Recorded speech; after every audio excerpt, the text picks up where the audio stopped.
do this, I would trade either of them for Jesus Luzardo right now.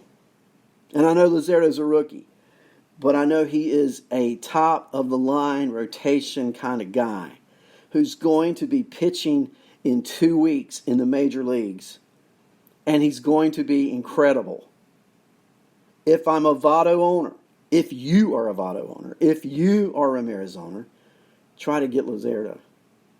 It's gutsy, I know. But no risk, no reward in fantasy baseball, right? And I'm the same guy who told you to pick up players before they were put on major league rosters. Remember? I told you to pick up Austin Riley. I told you to grab and hold on to and stash Jordan Alvarez early. Listen to me now. If you can get Luzardo for Votto or Jose Ramirez, deal. Deal. How about these guys? What do you do with them? I got a text message. I want to read you the text message from a guy, a good friend really, in one of my leagues. Got this message today. I'm going to read it word for word. It goes this way. With the All-Star break quickly approaching, do you need a couple of KG vets to round out your roster? Sounds good, doesn't it? I like this. Then I have a deal for you. Speaking of deals, deal or no deal. I am looking to deal Robinson Cano and Edwin Encarnacion as a package. If interested, send an offer, and I'll let you know what I think of it. So he wants to deal Robbie Cano, and he wants to deal Edwin Encarnacion. Let's look at Cano and Encarnacion over the season and also recency. Cano, 223, 4 home runs, 16 RBIs this year.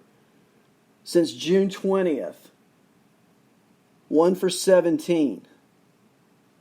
Encarnacion, 228 average, 23 home runs, 53 RBIs. Over his last 14 at-bats, 1 hit. That 1 hit was a home run. I go back. I'm reading the text. I have a deal for you. I'm looking to deal Robinson Cano and Edwin Encarnacion as a package. If interested, send an offer, and I'll let you know what I think. And Cha-Cha says, drinking the Jesus juice. I love me some Luzardo. I've seen him, Cha-Cha. You got to believe in me on this one. He's going to be good. Trust me, Cha-Cha. I don't go on a limb very often. I'm going on the limb because I can on this one. He's that good. All right. Going back to Cano and Encarnacion. First of all, what do you offer? Does anybody in fantasy really want Robbie Cano or Edwin Encarnacion? If I had to pick between the two, I'd have to take Edwin. Okay? And there are several reasons why. First of all, Edwin is on the Yankees, and they're going to score tons of runs, and he's going to be, when playing, which is going to be often, in the middle of that lineup. He's going to hit more home runs. Now, you're not going to get average with Encarnacion. I think at this stage of his career, I liken him to a 1970s player by the name of Dave Kingman. You're not going to get any average, but you're going to get some home runs. You're going to get some power. You can count on that. He's going to strike out a ton. Do you need a player in your fantasy league who is a home run option, no average?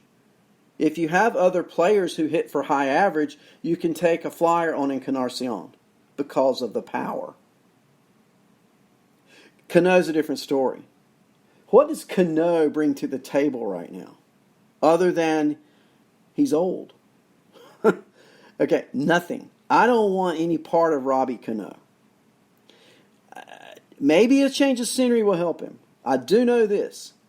We're 80 games in. We're almost half the season done. He's got 4 homers. He's 1 for his last 17. He's hitting 223. Maybe he needs some of that Jesus juice you were talking about earlier, Cha-Cha. Unholy Toledo's with us. Hello, Unholy Toledo. Glad you're here. Glad you're here. In responding to my league opponent, I'm not offering a package deal because, number one, I have no interest in Robbie Cano. Number two, if I got Encarnacion, it would have to be on the cheap. But I would pick him up only if I was in need of power. And if you're in need of power, and we all can be, right? why not take a gamble there? Could be worthwhile. So we've talked about Jose Ramirez. We've talked about Joey Votto. We've talked about Cano and Encarnacion. Let's move it along. Here are two players, and I've talked about David Dahl briefly, but would you make this deal? David Dahl for Andrew Benintendi. David Dahl's hitting .318. He's got 48 runs scored, 9 home runs, 39 RBIs. I guess you would say it's a down year for Andrew Benintendi. He's at .277 with 7 home runs and 36 RBIs. But if you're looking at durability issues, that favors Benintendi. If you're looking at lineup considerations, fairly even. Ballpark factors, pretty good ballpark to hit in Boston too, right?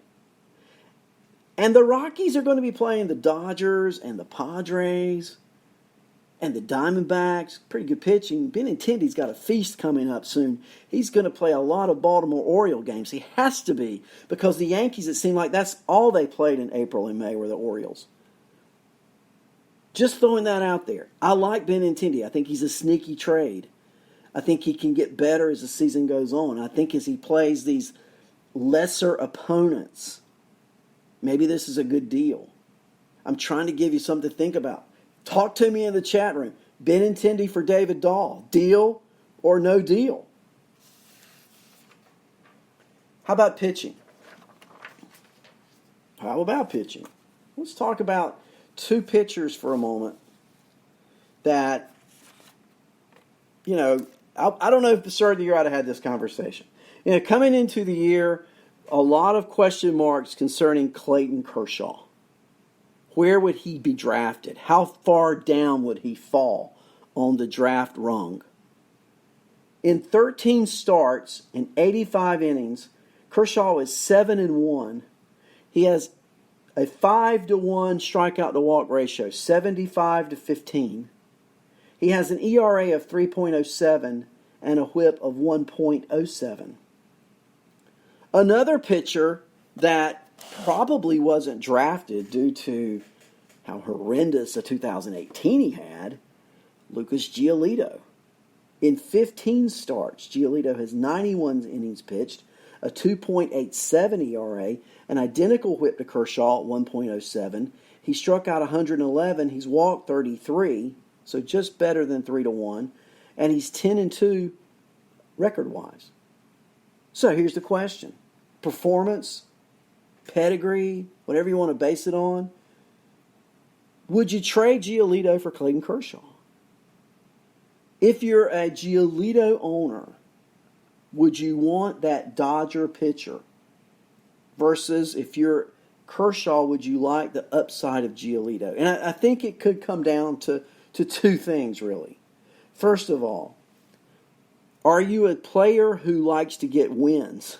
Are you in a league where wins is an important category?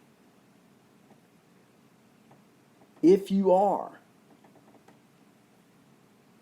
then you want Kershaw going forward. I know Giolito's won 10 games. I'm behind in the chat room. My screen didn't move. And here we've got Fantasy Alarm Braves at Cubs. We have another windy Wrigley wind day here. Strong winds blowing out to center field. And Alzolay and Fried. So I don't know. Maybe you don't want to start Alzolay tonight. I just saw that. Who knows about the wind conditions? But I do know this. If that wind's blowing out and that ball's up, it's going out tonight in Wrigley. Let's get back to our Giolito-Kershaw discussion. If wins are a big factor, do you think that Giolito will continue on the pace wins-wise he's on? Because he's on pace to win over 20 games. That would be unbelievable. So if it's a win situation, I think he's going to regress. I think Kershaw is going to continue at his pace. The concern I've got if you're a Kershaw owner is durability. And, frankly, I think this is a fairly even situation. I don't think I make a trade because I think one can offer as much as the other. Now, if you look at history, you got to go with Kershaw. I mean, he's clearly a top-rate pitcher in anybody's mind, whereas Giolito was pitiful last year, and he's having a breakout year. But I think based on 2019, these are fairly equal pitchers in terms of statistics and what they can bring to your fantasy team. I want to look at Giolito for just a moment, and he's just been amazing. I dug deep on him. Look at these starts, okay? And in the month of May, the most runs he gave up in any start was 3. His strikeouts, he had 6 starts in May, 7, 8, 8, 4, 9, and 10. Okay?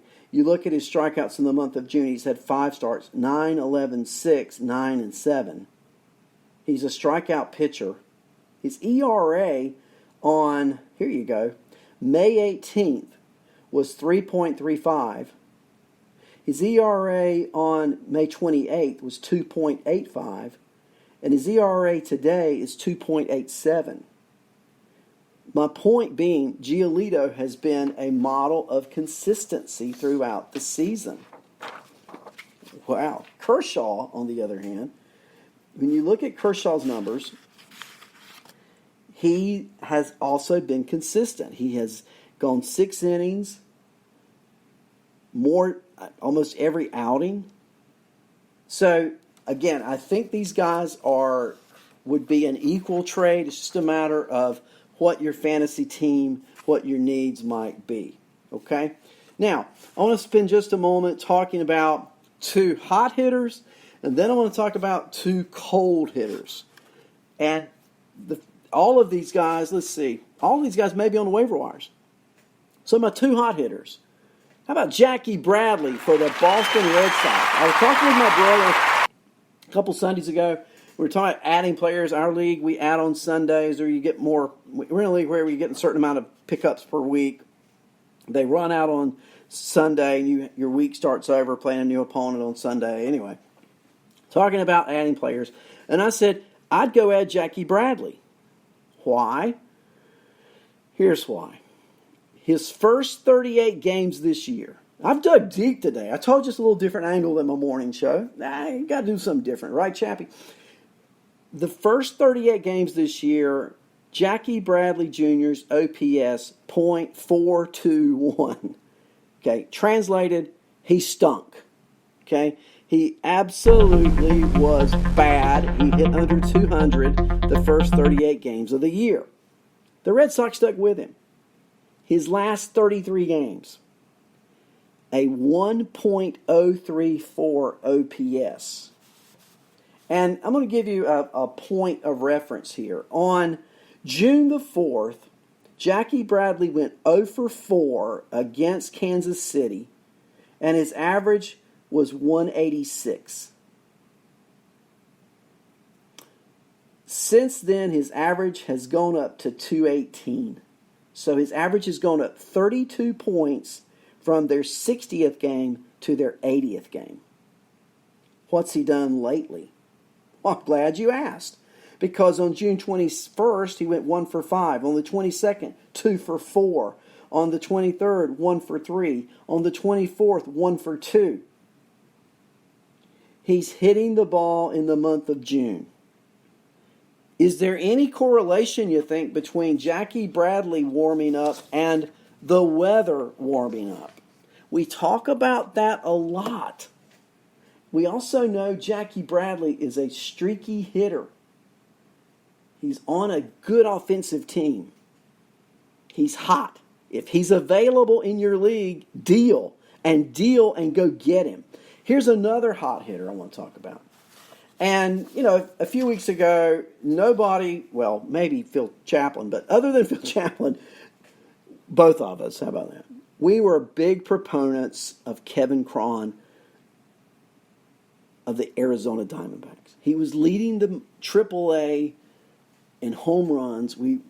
Christian Walker was in a funk, and we were like, why don't they call Kevin Cron up, let him play every day, put Christian Walker on the bench? And you know what I think happened?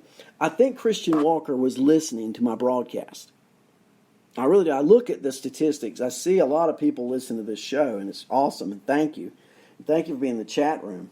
Salutations. I like that, to Unholy Toledo. But he was one of those. I always talk about who are these guests in the chat room. One of them, I'm convinced, was Christian Walker.